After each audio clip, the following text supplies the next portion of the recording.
ფერადი ფუნჯების შედევრი. ერთ დიდ და ნათელ სახელოსნოში, სადაც ჰაერი საღებავების სასიამოვნო სურნელით იყო გაჟღენთილი, ფუნჯების მრავალფეროვანი ნაკრები ცხოვრობდა. ერთხელაც მათ გადაწყვიტეს, რომ ძალები გააერთიანებინათ და შეექმნათ რაღაც საოცარი ნამუშევარი, ნამდვილი შედევრი.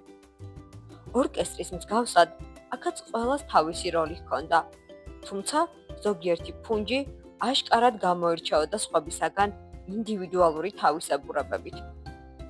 იყო ერთი პატარა ფუნჯი, რომელიც სულ განმარტოებით იჯდა, ნელა ირწეოდა და ჩუმად ხიხინებდა.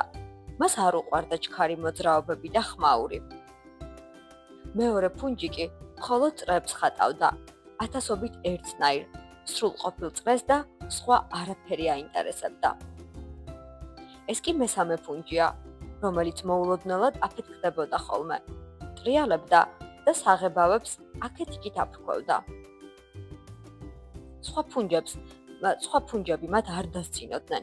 პირიქით, როცა გუნდური მუშაობის დრო მოვიდა, თქვეს: მოდი დავფიქრდეთ, როგორ შეგვიძლია შევქმნათ შედევრი, სადაც მათი განსაკუთრებული ნიჭი მნიშვნელოვანი იქნება.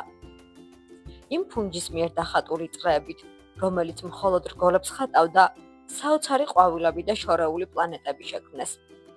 იმ ფუნჯის შხეფები კი, რომელიც დაუღალავად ტრიალებდა, ცაზე მოკაშკაშა სხივებად, ფერად ნათებად აქციეს. ხოლო წყნარი ფუნჯის ნელი რწევით კი ტილოზე ის კონტურები დახატეს, რის დახატვასაც ყველაზე მეტად სჭირდება სიმშვიდე. საბოლოო შედევრზე ყველამ დაინახა, რომ ეს იყო ყველაზე ჯადოსნური სურათი მსოფლიოში. ეს იმიტომ მოხდა, რომ თითოეულმა ფუნჯმა მასში თავისი განსხვავებული, უნიკალური კვალი დატოვა. მათი სწავლის ყველაზე მთავარი.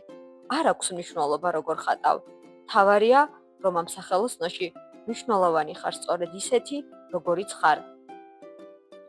თითოეული ფუნჯი უნიკალურია.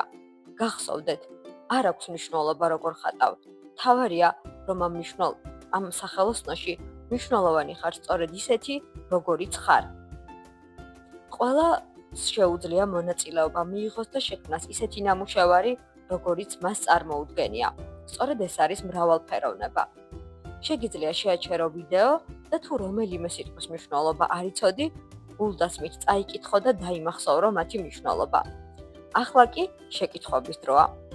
რა გადაწყვიტეს ფუნჯებმა გაერთიანების შემდეგ? როგორ იქცეოდა პატარა ფუნჯი, რომელსაც მარტო ყოფნა უყვარდა? რა გამოსდიოდა ყველაზე კარგად იმ ფუნჯს, რომელიც სხვა ფერებს არ იყენებდა და მხოლოდ წრეებს ხატავდა?